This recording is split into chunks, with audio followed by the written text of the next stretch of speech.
Hello. Hi, friends. Welcome back. Hope you're having a great week. And staying cool, because right now it's hot. It's very hot. Yes, very hot. But my house isn't so hot because we got a window unit, so It's nice. it takes the edge off. It's nice. We got a little fan in here. You shouldn't be able to hear it, though. No. I'm going to go ahead and apologize. The next 4 episodes, you may hear me hacking up a lung, blowing my nose, any of the above, because no one else in the world gets a really bad cold in June but me and apparently my husband, who I'm fairly certain I got this from. So there's that, but I'm on the mend. Good deal. I hope more than 24 hope I don't hours. get it. Well, I'm pretty sure If that you're not going to. I'm more than 24 hours fever free. Also, I'm keeping my secretions to myself. Thank you. I appreciate that. Please don't wipe your boogers on me. That's gross. Honestly, though, if I get sick, I'm going to get sick.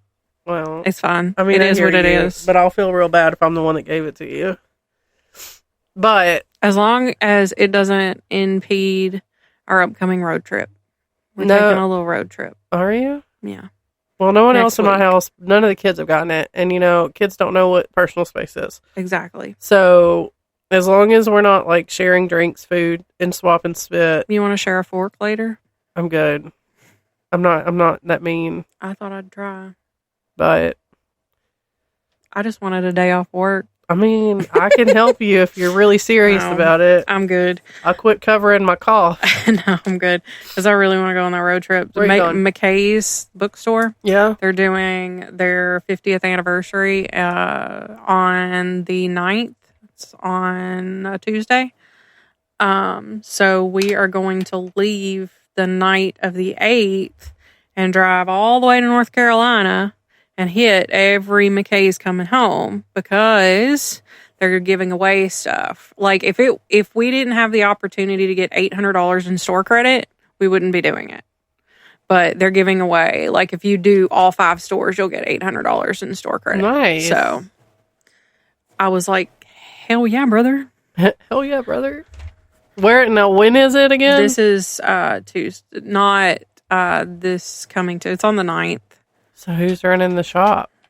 We're going to close. We're going to just go in on Monday. Okay. Usually we're closed on Mondays, but we're just going to go in on Monday and work. And then we'll be closed on Tuesday and then be back in on Wednesday. We were going to get a hotel room, but there's 3 of us going. So I think we can share the driving. Is the nephew going? Yes. Okay. Because we were going to start in Nashville and then go, but we lose an hour and you have to do it all during the time that McKay's is open. Yeah.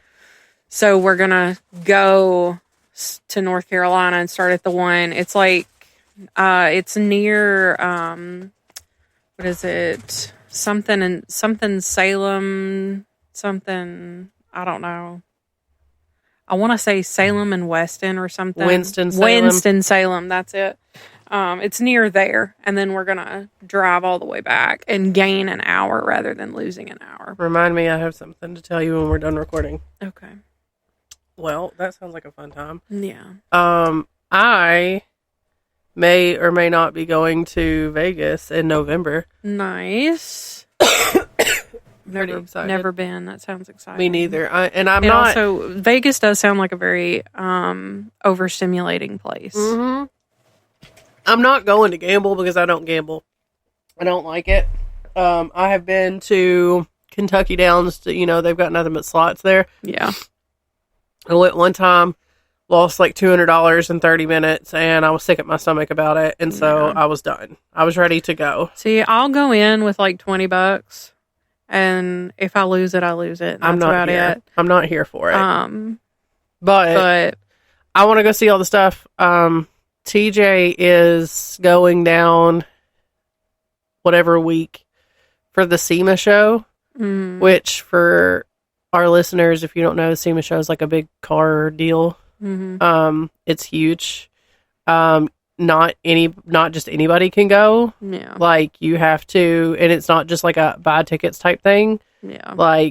It's you have to be invited, right? I mean, kind of. But like tickets, like the passes to get in are stupid expensive, and like you have to verify who you are. Like it's a whole deal, and not like I couldn't buy tickets and then be like, oh, I can't go, and then give you my tickets. Right. It's a whole thing. Yeah. But he's supposed to be going for work.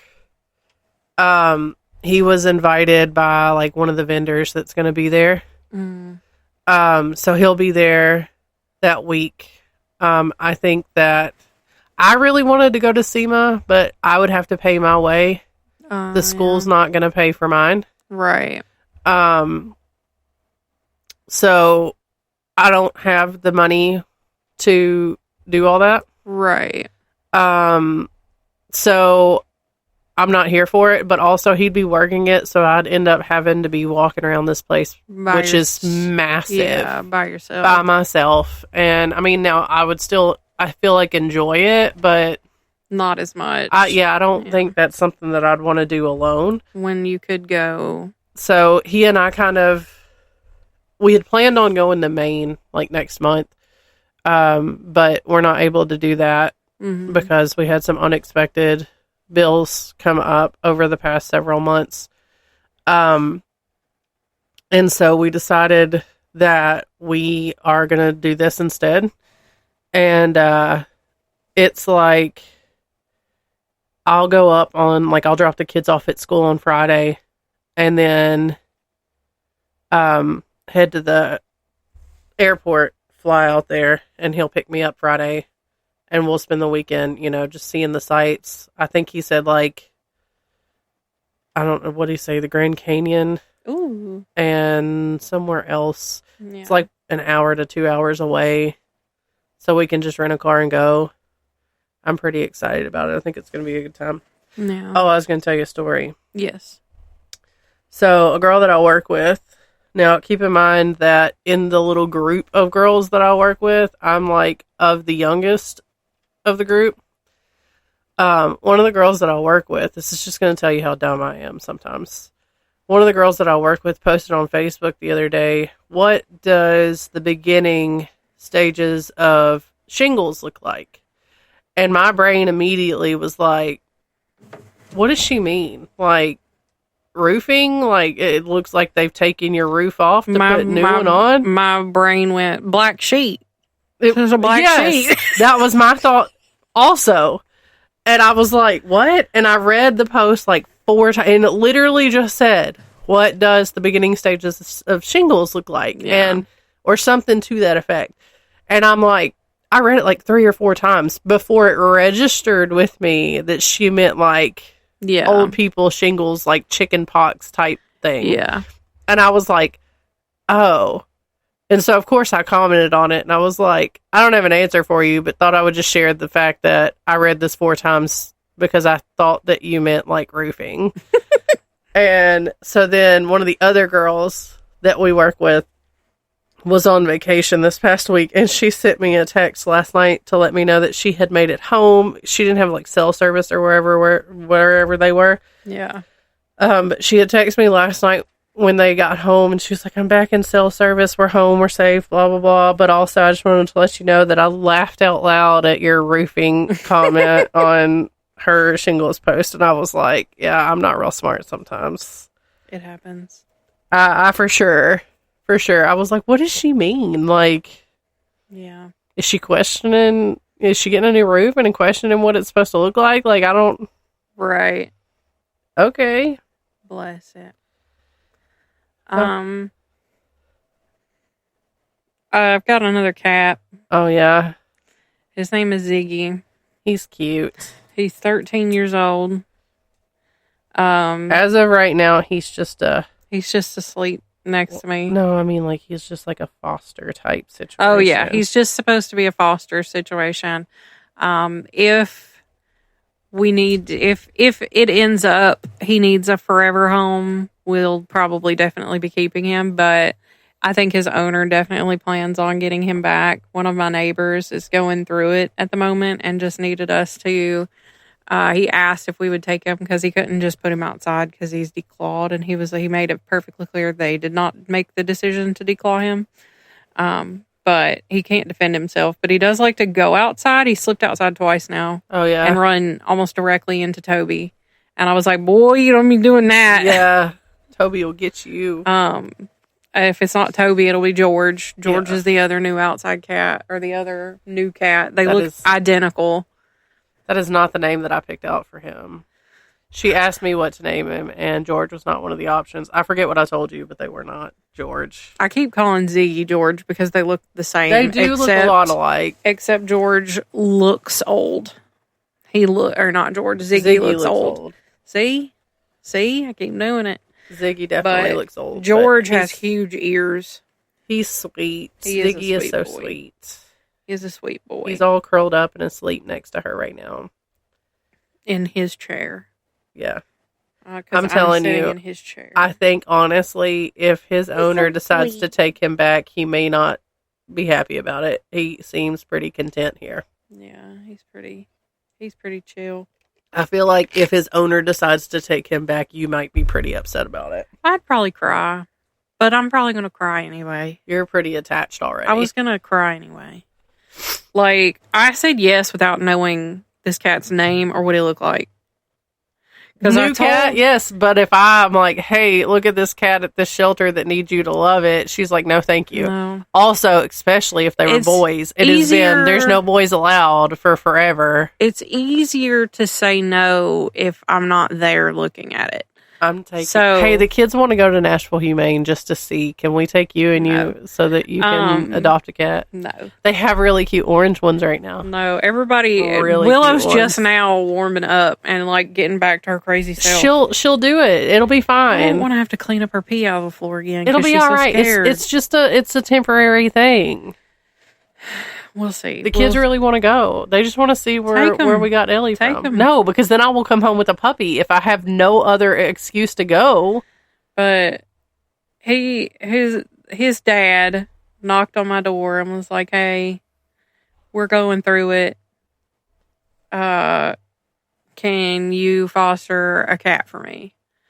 And I said, "Well, let me talk to Daniel."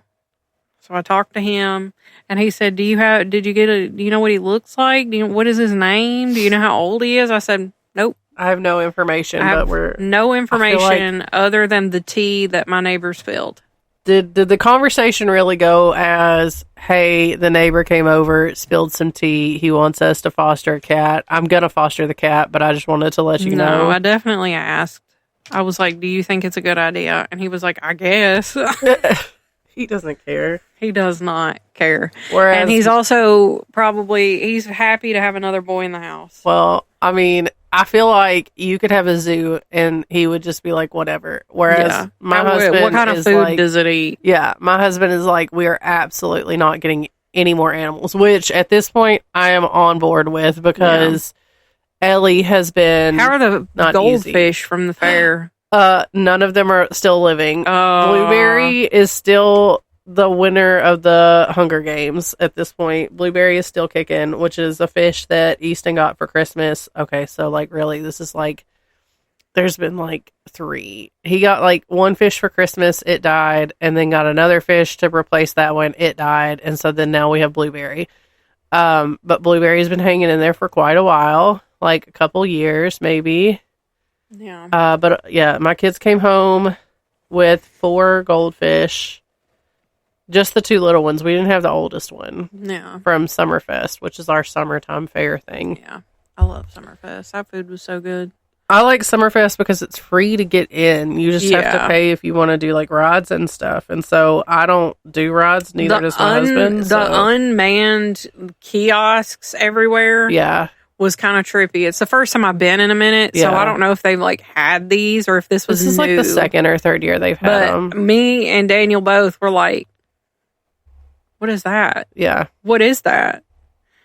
And they're like, they've got them stationed where you can like re-up your tickets. Yeah. And I was like, that is weird. Yeah, because you can do like the unlimited armband for the rides, or you can get just like a card with tickets on it. Yeah. And so yeah, we went and we let the littles play, because you also get, like, if you get the unlimited armband, it gives you like a $5 credit for games or like a drink or something. Mm. And so we let the kids play, you know, their $5 worth in a game, and they chose the little game where you throw the ping pong balls to get the goldfish. And so I'm thinking, beer pong for children, basically. So I'm thinking, you know, we ain't gonna come home with no fish, but if we do, we've already got a fish tank, no big deal. Mm-hmm. So I kid you not, within like the first 5 shots, Gemma sunk one, and then Easton sunk one. And like Easton plays like I do and throws it directly at the hole instead of like arching it and like straight fire in there. And I'm like, okay. So then they both sink another one. So they got 2 fish each. And I'm like, I'm kind of proud at their abilities, and they might be really good at beer pong. But later. Why is the prize got to be fish? Easton was, it is kind of messed up. After Easton got the first one, he was aiming for like the grand prize one up top, because you get like the whole tank and the whole shebang. Then I'm like, don't do it. Yeah. I ain't got nowhere else to put another tank. Like, don't do it. Yeah. But yeah, so we had 4 goldfish. They lasted, what, 3-4 weeks? Has it been that long? Like 3 weeks? Something like that, yeah. And I had told them to begin with, whenever we got them, I said, don't be upset if we wake up in the morning and these are dead, because these are either going to last a day or a very long time. So yeah, they did not last very long. I mean, we fed them. Yeah. So I don't know. I mean, goldfish are iffy. They all lasted the night. Disgusting. This is true. They all lasted the night. So it wasn't like a water shock situation. It was just a... They were just like... Maybe after, when nobody was looking, Blueberry beat their ass or something. Blueberry's sabotaging y'all. Probably. Blueberry is like, I'm an only child. Probably. He seems content in his little tank by himself. He didn't really have nothing to do with them. They all kind of stayed together, and then Blueberry was off by himself. He's one of those blue neon tetra things. Mm. But, yeah. So, yeah, that was our excitement for a little bit. My oldest got... that's another story I gotta tell you. My oldest passed her permit test, and got her first job. We're old. We're so old. She got her first paycheck last night. My gosh. Yeah, it has all of like 8 hours on it. Yeah. I'm sure it wasn't nothing. Yeah, but it's after Uncle Sam got his little... Yeah, I wondered how she felt about that. I don't know. I didn't really get to talk to her about it, because I dropped her off at work, and then she went over to her dad's. Yeah. But, like, the look on her face when I said something about having to file taxes next year. Yeah. She was like, I have to file taxes? And I was like, yeah. Yeah. She's like, well, I didn't think that I would since I was a minor. And I'm like, no, you definitely do. No, you still have to file taxes. Yeah. She was like, oh, well, I can do it. And I'm like, well, what do you mean? She's like, I've been doing it for my dad. And I'm like, what? And she was like, yeah, like I take his receipts and write everything down. And I'm like, no, it's more than that. Like, no. I'm like, you're not going to have to do all that. No.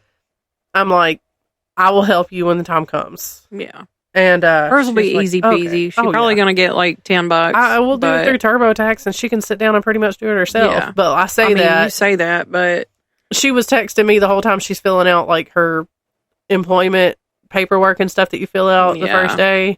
She's texting me the whole time. What's this? What's this? What do I put here? Even when she was filling out the application, what do I put here? What's this? What do I need to say here? And I'm like, I should have just done this for you. But she's super excited about it. She loves it. She loves her job. She said that she made the statement the other day, I'd work for free if they needed me to. I was like, no, you won't. Do not tell them that. I said, don't you ever say that to them. And if they say, we're like family, get out of there. Yeah. I'm like, you know, I don't...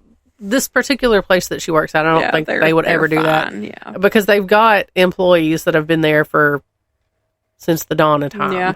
And one of the owners she was an employee for years. Yeah. So, yeah. So, yeah, I think that she's in good hands. She seems to really like it, and she's kind of spreading her wings there. Like, they started her out doing one thing, and now she's working at a restaurant. So they started her out doing like hostess and seating people and bussing tables. Yeah. And then the other night she like ran out of work to do, but there was somebody else hosting.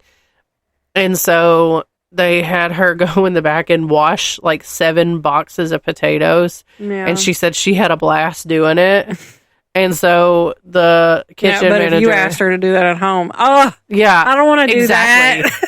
The kitchen manager was like, Maddie had said something about how she, enjoyed doing that.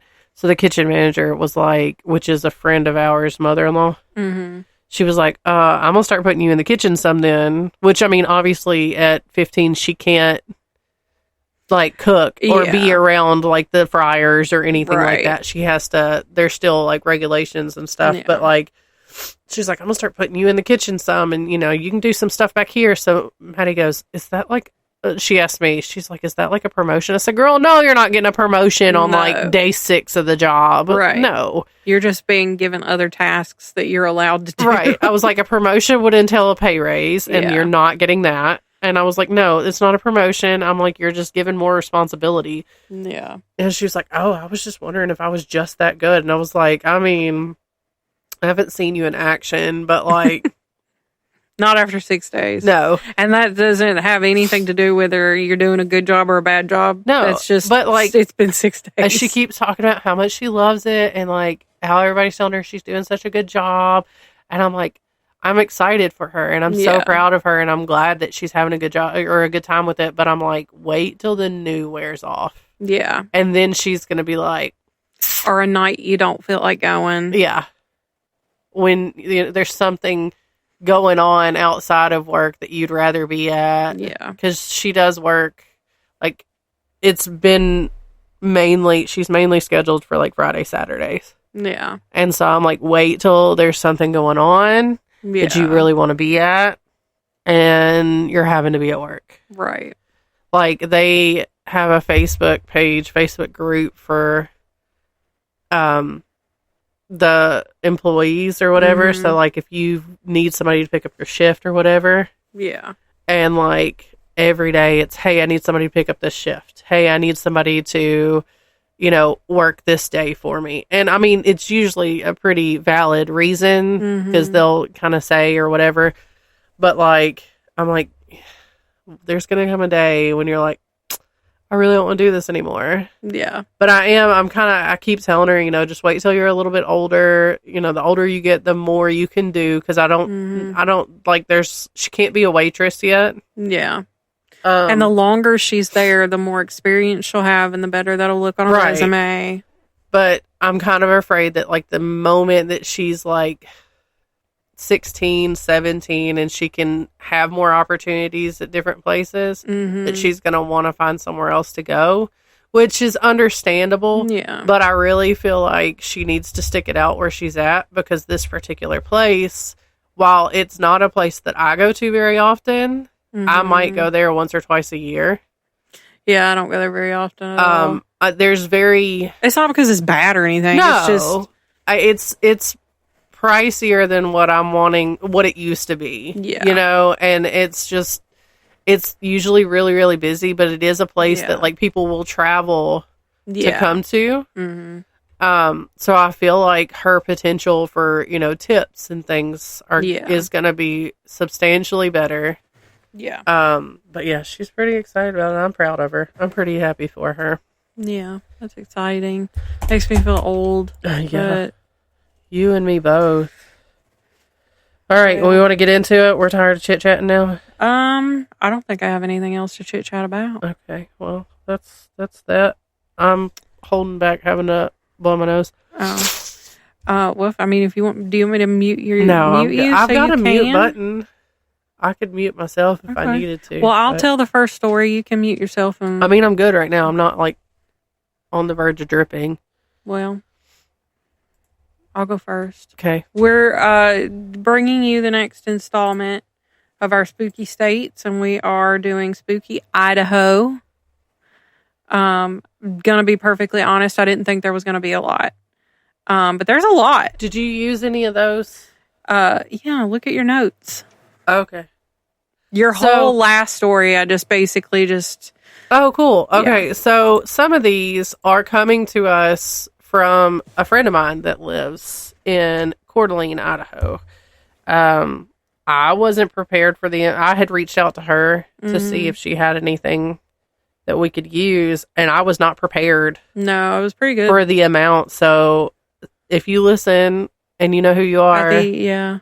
Thanks. You're the best. Yeah. I absolutely love her, by the way. She's the greatest. Nice. She's got the cutest freaking kids. And like TJ and I have plans for maybe one day going out there and visiting. Yeah. She's not far from Canada either, but there's also out where she is, there's a golf course that has like a true floating hole. So like you've got your green in your fairway, and then you have to take a boat to get to the green. Yeah. You have your fairway, and then you've got you have to take a boat to get to the green. That's crazy. And then take a boat to get back to go to the next hole. Yeah. So I think it's pretty cool. Now, how many balls am I going to lose? All of them. All of them. So, but I think it's a pretty cool little area. She says that they have like a cool like car show type thing at, I want to say it's in June every year, where it's like the town shuts down. But yeah, we've talked about it. She's a pretty cool cat. I met her also. TJ met her playing World of Warcraft back in the day. So they've been big Discord buddies for years and years, but we're, friends outside of that because neither one of us play World of Warcraft anymore. But anyway, get into it. I'm going to start with the Strange Love nightclub. Located in Boise, the Strange Love nightclub was originally built in 1906 and served as an athletic club. Since then, it has also been a restaurant, a church, and even a strip club at one point. The building was renovated and turned into the China Blue nightclub, but after some roof damage and a murder in 2017, it was closed. Jesus Garcia was convicted in April of 2018 of second-degree murder, aggravated battery, plus an enhancement for use of a deadly weapon in the commission of a felony, as well as possession of a controlled substance. On January 14th, 2017, Garcia got into an altercation with two men at China Blue, and he pulled out a pocket knife and stabbed both men repeatedly. I think that's supposed to be Daniel. Yeah, Daniel Ruiz Gomez died from his injuries at the hospital at the age of 21, and the other victim survived but did suffer wounds to his abdomen. Garcia admitted to police that he was under the influence of meth before the attack. The owner closed the club after this, and some damage and then there was some damage to the roof, so it was leaking. But after some renovations, I think the renovations were in 2019, it was reopened as the Strange Love nightclub. The owner has come out and said that the building is haunted by a young woman who died in the elevator shaft in the 1920s. No one really knows much about the woman, but she does like to appear in photos on occasion. And there is a TikTok video that, if you look at my notes, I've got the link to the TikTok video. Literally. Oh, no. How do I undo what I just did? Okay. I'm about to open it right now. But there's a TikTok video that was posted by the owner of security footage from the club, from when the club was closed and stools were being knocked over off of the bar. So like the stools were picked up and they were on the bar while they were cleaning or something, so they could clean, and the stools were being knocked off. You can probably fast forward through it a little bit because it takes it a minute to get to that, but yeah, and I'll have that video also in the episode notes. Hold please, I'm looking at it. It's not bringing up this particular freaking one when I click on that. I copied and pasted. Let me see what it's doing. It just brings up all ghost videos. Is it gone? No, all you did was link a No, ghost. no. It was like I did have the specific TikTok video. It literally just, the link that I've got says tag/ghost video. Let me see. Videos. Shut up. Videos. Oh, it's wanting me to sign in. No, I don't want the app.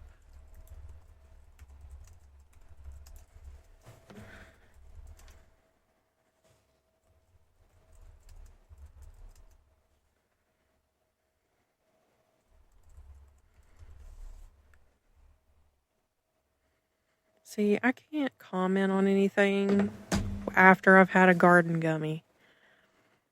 Because my notifications are... Okay, you said it looks like... Hold on. Did you find it? I did. I'm going to send it in Teams. Oh, I don't even have that up. Hold on. I didn't have it up either, so...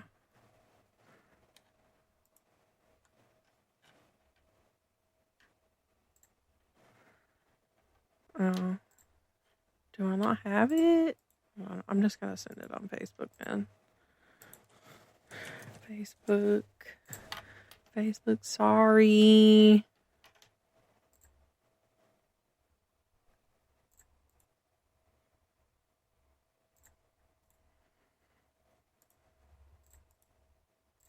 Oh, you weren't able to bring up the Teams? Oh, I don't have it installed yet. The new on laptop. a new laptop. Where's my phone? Ding! Ding!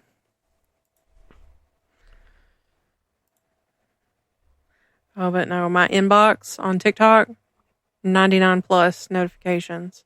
I can't comment on anything.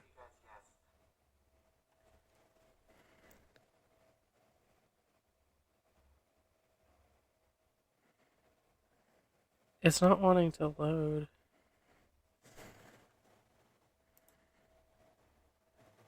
That's weird.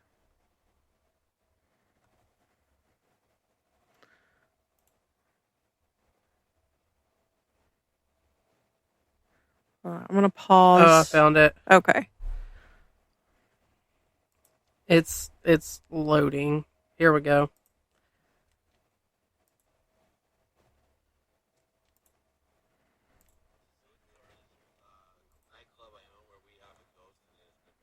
Lights flashing.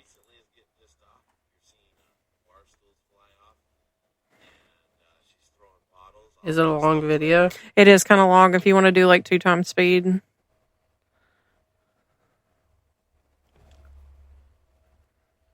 I'll look at it later. It's okay. Acting funky.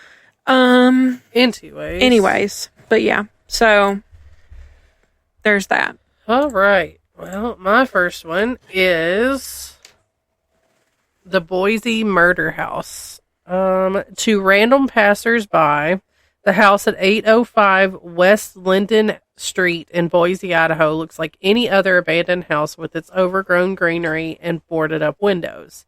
Locals refer to this house as the Chop Chop House or the Boise Murder House. Boise Mortar. Moida. In the early hours of June 30th, 1987, 37 years ago tomorrow as to when we're recording this, 37-year-old, that's weird, 37-year-old Daniel Rogers and 31-year-old Darren Cox shot and killed 21-year-old Preston Murr in the basement of Rogers' home at 805 West Linden Street. According to the court documents, there was an altercation around midnight between the 3 men, and Murr was shot in the shoulder by either Rogers or Cox. Murr managed to run from the home and was at a nearby house banging on the door asking for help. The neighbor inside did not come to the door, but did call the police. He told the police that he heard the pounding on the door and someone screaming, "Let go of me," which was followed by an anguished yell. The neighbor looked out his window and saw Murr being chased by someone who did eventually catch him and drag him back into the basement of Roger's home, where he was fatally shot in the back of the head. The police never came that night, but they did receive another call from the same neighbor who asked them to come investigate blood that was on his screen door. Blood was also found all throughout the neighborhood, including on sidewalks and on other neighbors' homes. It is quite clear that Murr tried desperately to escape the killers. After dragging him back into the basement and killing him, Rogers and Cox then proceeded to use an axe and a knife to dismember Murr's body. Then they wrapped the pieces into plastic bags and drove to the Idaho-Oregon border to dump the body parts into the Brownlee Reservoir. The body wasn't recovered until a week later, but the blood in the neighborhood was enough reason to get a search warrant to enter the home where the neighbor had heard all the altercation. Once inside, the police discovered a gruesome scene.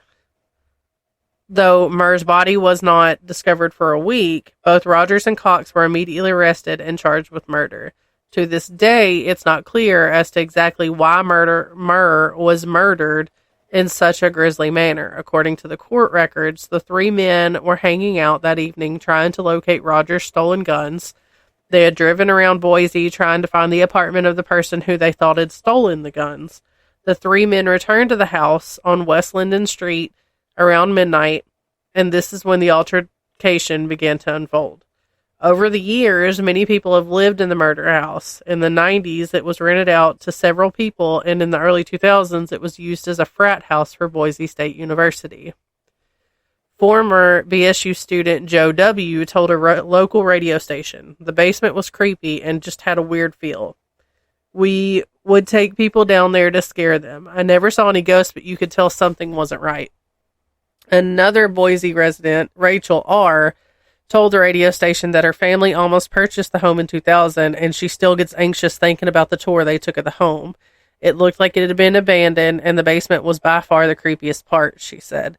The strangest story submitted to the radio station was from Dan D., and according to him, one night Dan and his friend thought that they had heard someone trying to break into the house. After they looked around the front yard, Dan turned to face the house and saw a big black oily-looking thing in the window of one of the bedrooms upstairs.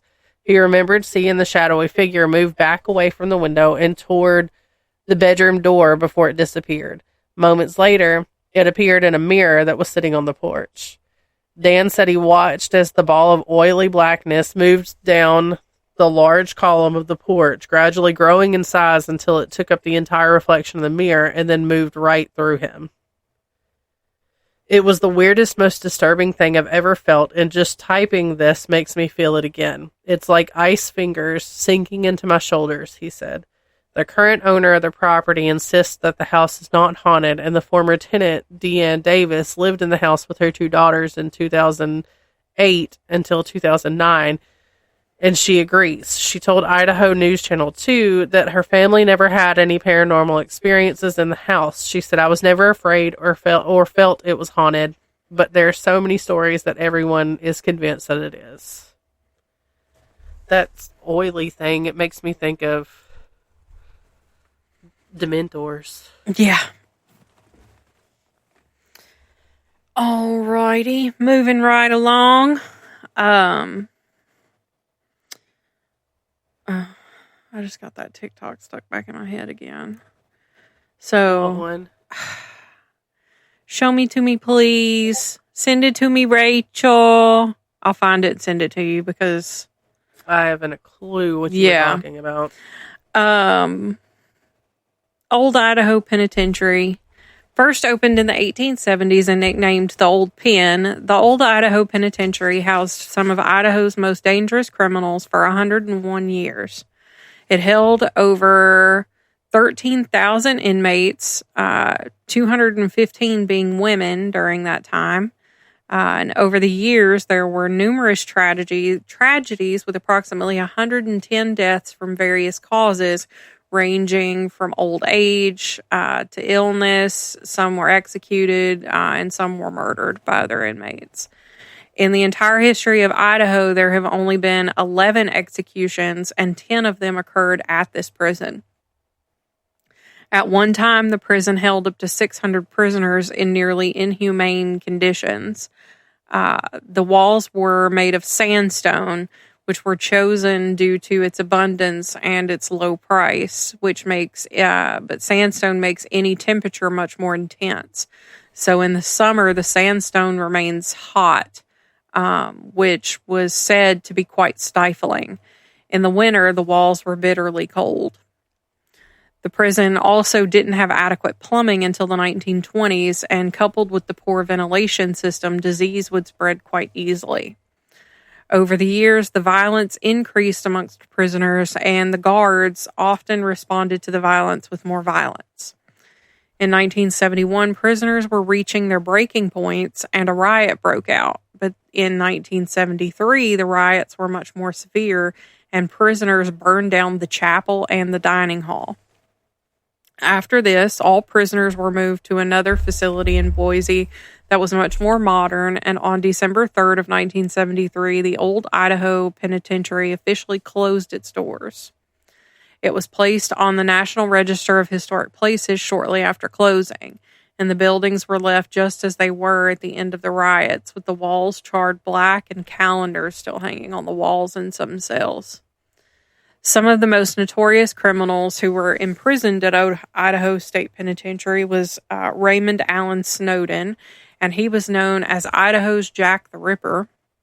Snowden was convicted of the murder of Cora Dean when the two got into a scuffle after a night of drinking. He claimed that he had backhanded Cora, and then in retaliation she kicked him, which caused him to snap.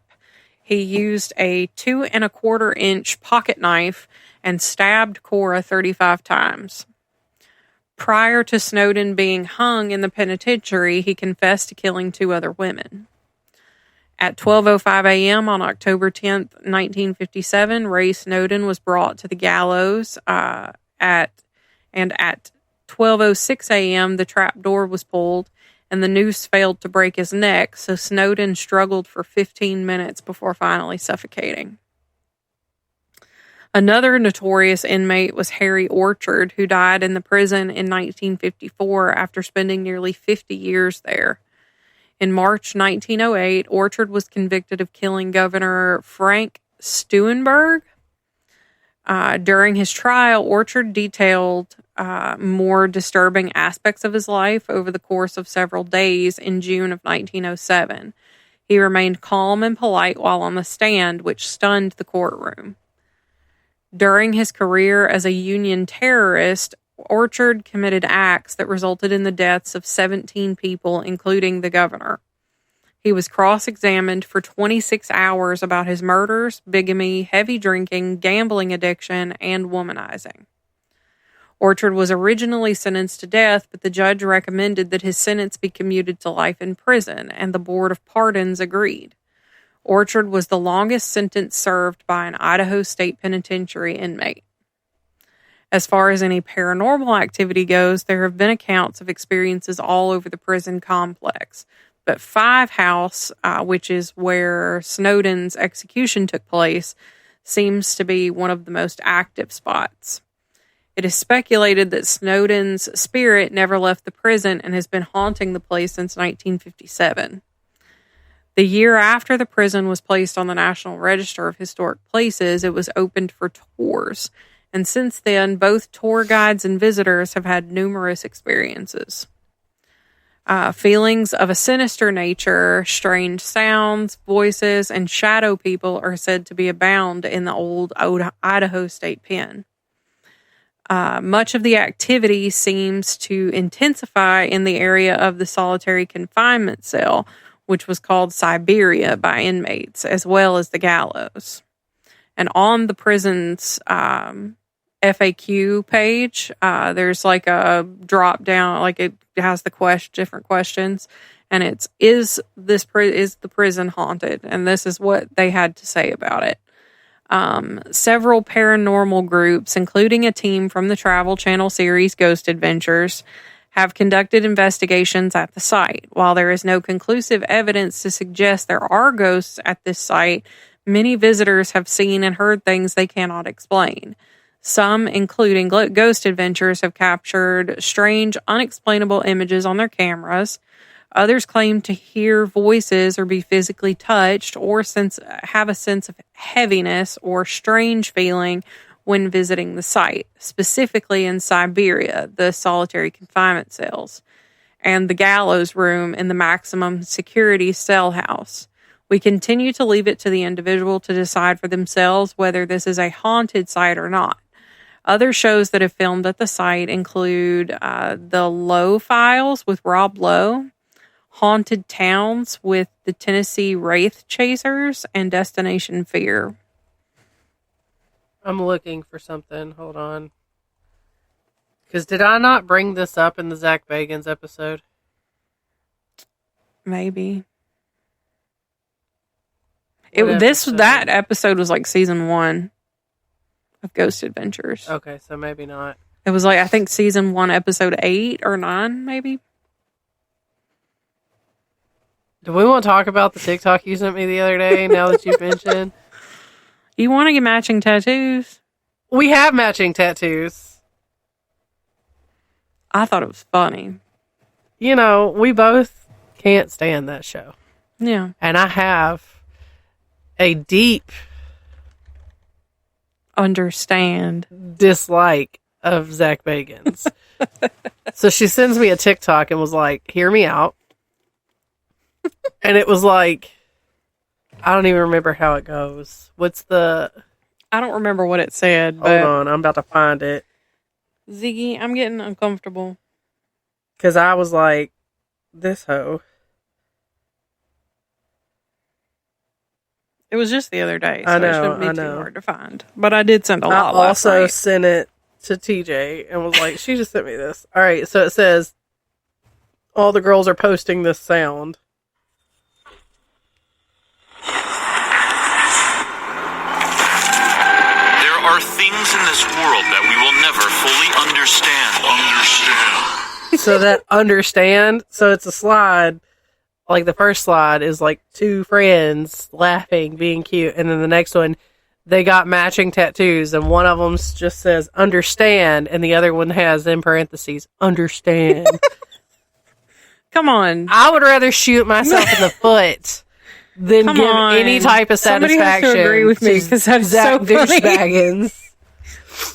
No. Somebody get that tattoo with me since No. she won't do it. I won't. I bet will Daniel not. would. He wouldn't get it, but I bet he would.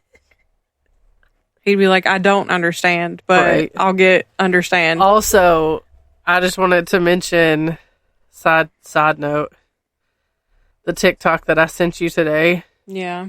The farting one? Yeah. That was so much to read, but I read it. Did you read it? I did read it. Tell me it's wrong. So it literally says, if you were to ask me about farting, and that, like, I sent this to her because it's so true. Because how many times have I said on this podcast, farts are funny? It says, if you were to ask me about farting, I'd say, yeah, farting is funny as fuck. Oh, I said it. But on a deeper level, I will never not laugh at a fart. The louder, the better. That shit will have me dying with laughter. Sometimes I eat 3 fiber bars to purposely blow ass all night and make people irritated. Fart jokes are the best. And fart videos are so great. Dutch ovens and flatulence. Flatus, toot, pass gas, cut the cheese, break wind, poot, cut one, rip one, let one go are some common ways to refer to ripping ass. And I'm like, but it's me. But it's so me, because I have said a million times, farts are funny. I will always laugh. They are funny. My favorite It just depends on the context, though. My favorite videos are the ones of people who are coming out of colonoscopies and have to fart before they leave. Those are so funny. But, like, if you're Daniel and you shit in the car and don't roll the window down, and then I roll my window down and your fart just blows across my face, Ugh. I'm going to be mad. Man, wait, is he on the... Metformin farts are the worst. I'm just here to let you know. I hope that is something you never have to experience. Oh, I've experienced it. I was on metformin. We won't get into it, but... Those are awful. I was put on it as a teenager, and I think it was more to promote an eating disorder than Those farts are the worst. Anyway, so my next story. Mm-hmm. Oh, this is one of them that I sent you. Coyote and the Seven Devils. The Seven Devils Mountains were formed about 150 million years ago and have a colorful history. But the Nez Perce tribe have been telling stories of these mountains for many, many years. The legend of the Seven Devils Mountains refers to 7 beasts that were devouring Nez Perce children. I guess that's how you say that, Perce? Yeah, I'm assuming so. The story goes that these 7 beasts were giants and that they would head east out of the Blue Mountains in Oregon to inflict their terror on the tribe. And this led to the last leader of the Nez Perce asking Coyote for help. Coyote is a central figure in Nez Perce mythology. Coyote was able to formulate a plan to trap these 7 monsters that were devouring our people at the time. So he dug 7 large holes. He filled it with magma, liquid hot magma at that particular time, and he set up a trap and he called a challenge to the monsters. And they came and they answered that challenge and were consumed as they fell into those 7 large pits, says Nakia Williamson, who is the Cultural Resources Program Director of the Nez Perce tribe. Coyote continued to cover the monsters up with more lava and debris, and this petrified them into place, but Coyote still wasn't finished with them. He then struck the ground to open a canyon at their feet to keep more giants from crossing over, which is now known as Hell's Canyon. Now, the 7 devils rest nearly 8,000 feet above the Snake River. Geology is not lost on Nez Perce, but these origin stories live on side by side with science. These stories are ways in which we teach ourselves, teach our young people our relationship to the landscape and this life that we carry on, says Williamson.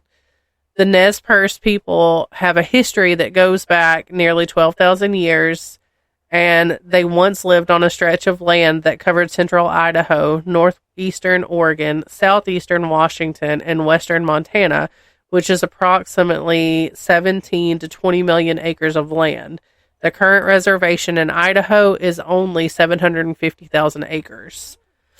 So that, I like the idea of like these stories that kind of go hand in hand with like land formations. Yeah. But it's crazy to me to think, I don't see, like, nature's amazing. I get it. And science is a cool thing too. Yeah. But there is no way in the world that, like, nature is going to create an island that looks like a person laying down.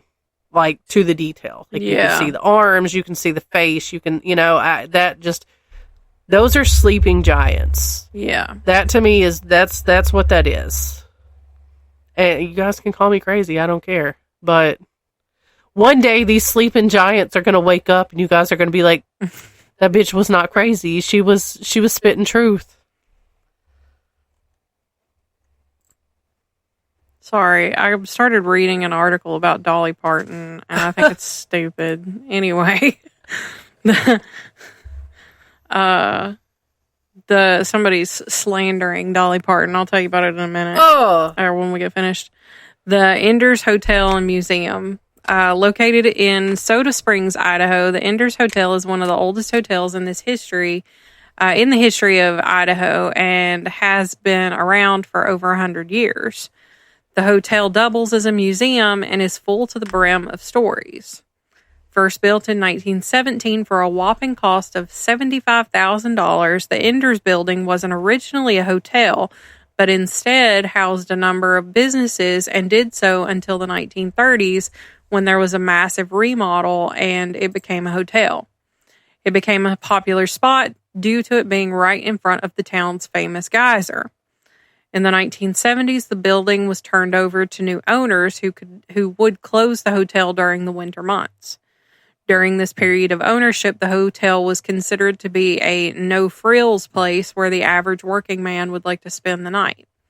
It was also in major need of repair, but the owners did not have the funds to bring the building back to life. For quite some time, the second and third floors were totally inhabitable, and this forced the owner to shut down the hotel and only keep open the Enders Cafe and the office bar and lounge. In 1997, the building underwent a $1 million renovation. The second floor now houses the museum portion and includes antiques from the early 1900s American frontier era, including photos, guns, clothes, furniture, etc., etc. On the second floor, many visitors have reported feeling a strange and watch the way he walks. Like a little old man. Yeah. On the second floor, many visitors have reported feeling a strange and frightening presence, which seems to follow them around. Some people have witnessed some of the artifacts moving by themselves. Staff of the hotel and museum have said that they consider the spirits to simply be watching over their own belongings and ask folks to be respectful. Other people have reported hearing voices and seeing apparitions. It is believed that some of the spirits are old employees, former owners, or even some guests who love the hotel enough to stick around in the afterlife. It is also possible that some of the lingering spirits are the manifestations of people who met their untimely end in the building. There is a local legend that a man was shot and killed himself in the hotel's bar area. There is another legend that a man fell down the stairs and died. Both of these men are said to still be hanging around the Enders Hotel. The end. The end. I was looking for dinner ideas. My stomach is growling. All right. Now, mine is Idaho is a government testing ground. Apparently, the state of Idaho is just one big conspiracy theory. Some people believe the state doesn't exist because have you ever met anyone from Idaho? Yes, I have. Have you ever been to Idaho? The general answer to both of those questions is a resounding no, but don't fret. The state does exist, and we have some tales coming up from someone who does live in Idaho. But the people who reside in Idaho are big on conspiracy theories themselves, and many residents believe that the government uses the state to perform experiments. In 1947, fluoride was added to the water supply in Lewiston, and many people thought, and some still believe, the idea that the fluoride in the water was used as a tool for mind control. Some people of Idaho believed that there was something more than just fluoride in the water and believed that the government was just telling them that it was to ward off tooth decay, but it was actually the government's attempt to medicate them. Paranoia increased in the 90s when there were many reports of a strange fibrous tissue falling from the sky. It wasn't toxic, but around the same time it randomly showed up, there was an epidemic of collapsed lungs, which was evidence enough for conspiracy theorists that the government was doing testing via chemtrails. I'm so sick of hearing chemtrail stuff. Also, birds just falling out of the sky is a thing in Idaho.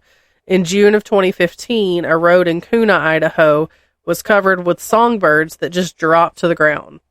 In March of that same year, about 2,000 snow geese were making their way from Mexico to Alaska, but passed through Idaho and dropped out of the sky. It's believed that birds were struck with avian cholera, but this has obviously been used to further conspiracy theories.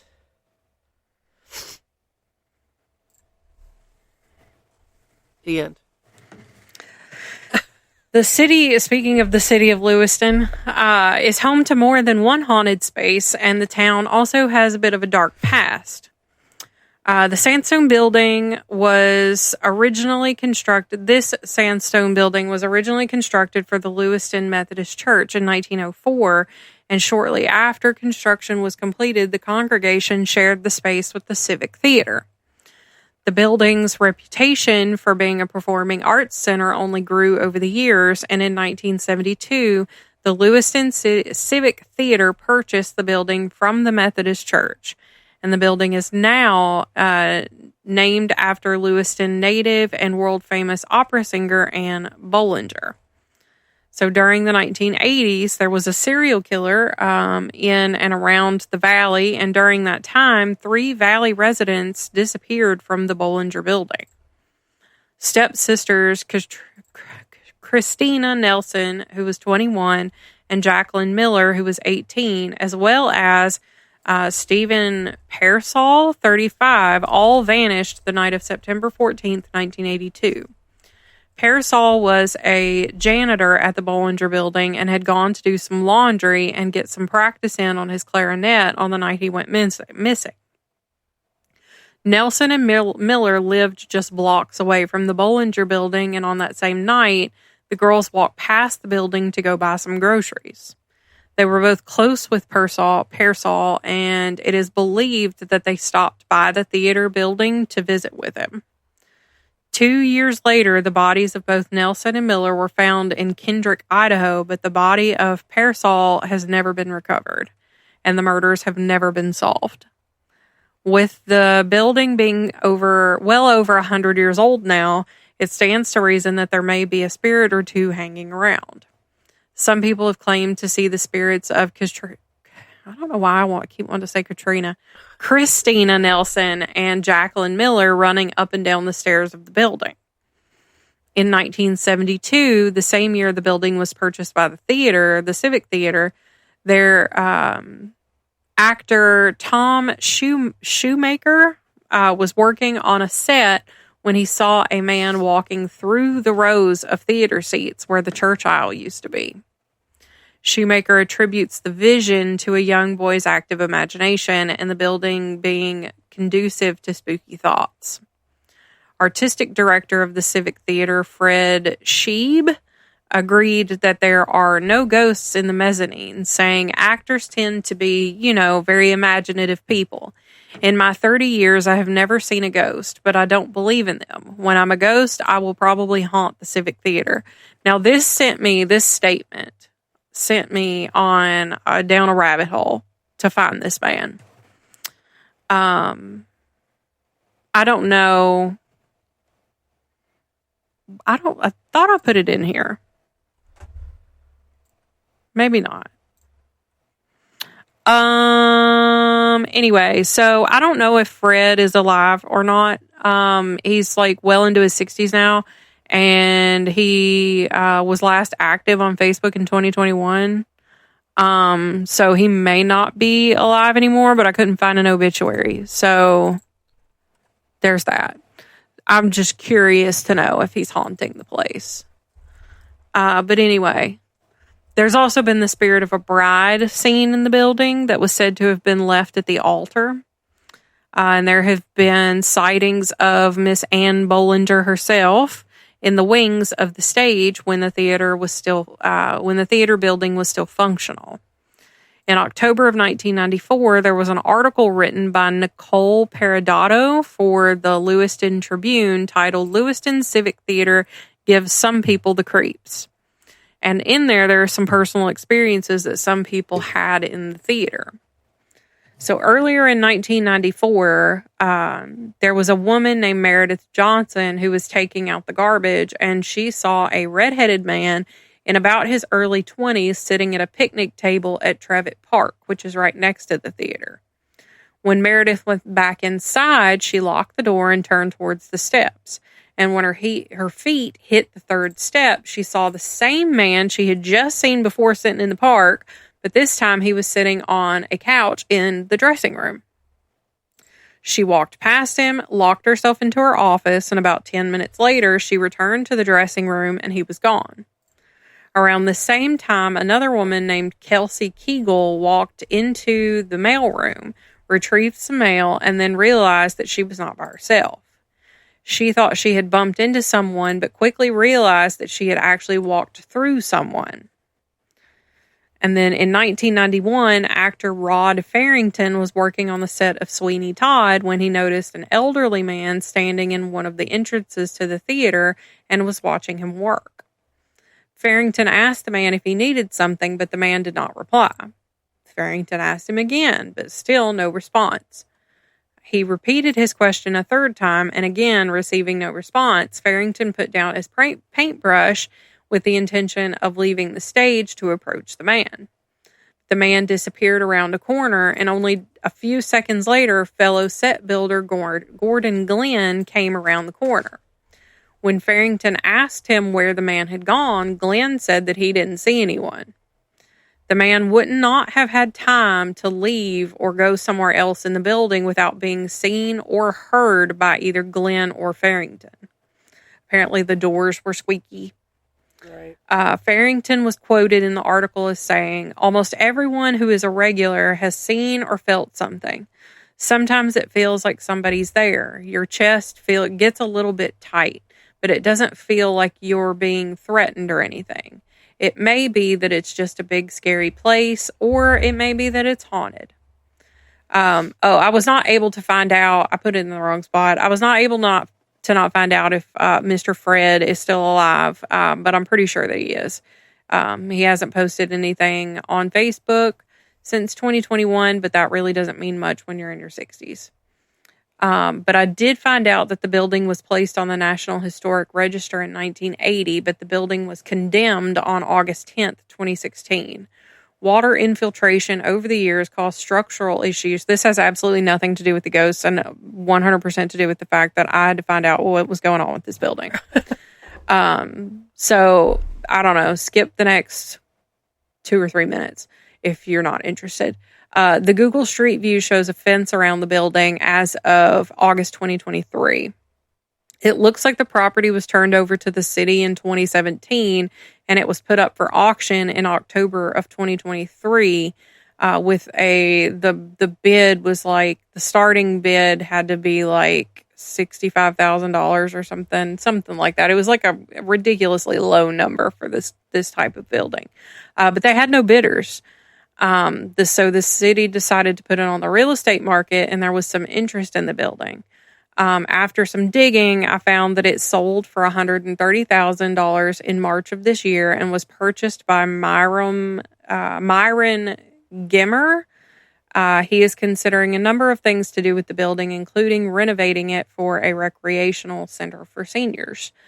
But the city just wanted to get it out of their hair and get it off of their books because it was costing them money, because they had to keep putting money into it so that it didn't fall down. Basically, they had to put like these. They had to have a construction company come in and put in new trusses because the roof was fixing to fall. Nice, because the trusses were rotting. Right. So that was my last one.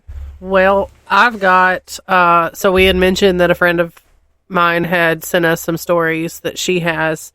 I had just said, hey, we're about to do a spooky Idaho episode. Do you have anything? And so her response is, and we quote, so in Coeur d'Alene, I've often heard that it's a hot spot for portals from ghost hunters in the area. The Roosevelt Inn, which was built in 1905 as a school, is definitely a known haunted location. I used to babysit for the owners of the hotel as a teenager, and after having to stay late one night, I refused to do late nights there again. I heard walking in the pantry, on the stairs, doors closing, had the pantry door close on me, had the TV turn off, and felt like I was being watched the whole time. Another place that is haunted is the McGrain Center, which is where I used to work. It's been a known haunted location for over 30 years, probably more. It's currently a PTOT building with a pool, but it used to be an adult daycare and also a cardiac unit at one time. I worked nights cleaning it solo from November until I think February of this year, and I had experiences almost every night. Most of the people who work in that building know of someone who has or have had experiences there themselves. Some of the things I experienced there was hearing people having full conversations at like 10:30 at night. I'd also have to have one section completely done and me be out of that area before 11 at night, or things I experienced were way worse. I had to call security like 3 three times on different nights. One night because I kept hearing stomping like men's work boots down a long linear wooden hallway. Another time I was cleaning one of the therapist rooms, who had told me about stories of her experiences in her room. And she said something went bam, bam, bam on the wall near her head, but there was nobody out there. Doors open by themselves, lights turn on and off. One night it looked like something was in the pool, so I just didn't go out there. I've also been bumped and nudged by something that would be about kid height.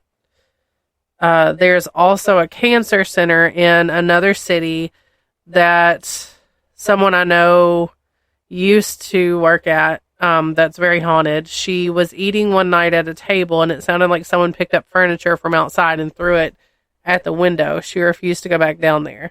Supposedly, they caught it on tape of another time, of furniture being moved on the cameras out of that center too. I've also had things happen like cabinets open behind me while I was in conversation about my ghost experiences at the McGrain Center, and one of my leads had been standing facing me when it happened. She hurried and helped me finish cleaning that night so we could both leave. That place is seriously intense. Every housekeeper who's cleaned it has had something happen. I called my husband one night in tears because something kept turning on a stopwatch in one of the speech therapist room, which is the same room that she had heard the boom. I'd go back, turn it off, and make sure it was completely off, and it would turn on again and start chiming. That same night, I kept hearing people talking in other rooms. It was so bad. One of the speech therapists actually fully switched to being at a different building in another city because of that room. She'd have to be out of it by like 5. Otherwise, when she'd be writing notes, she'd feel something yanking or pushing on her chair, and she'd see someone out of the corner of her eye out the little window on the door, watching her sometimes and even jiggling the handle. There were even weird accidents that happened in the building that I'd heard about from coworkers in that building. From what I can piece together, there's an older lady, a man in work boots, children, not sure how many, but my first night training in there with the guy training me, we heard children laughing coming from the children's section, which was at the opposite end of the hall from where we were. Possibly an old manager who died suddenly, a shadow man, a thin, tall man, a woman in the pool, probably more, but those are what I can remember.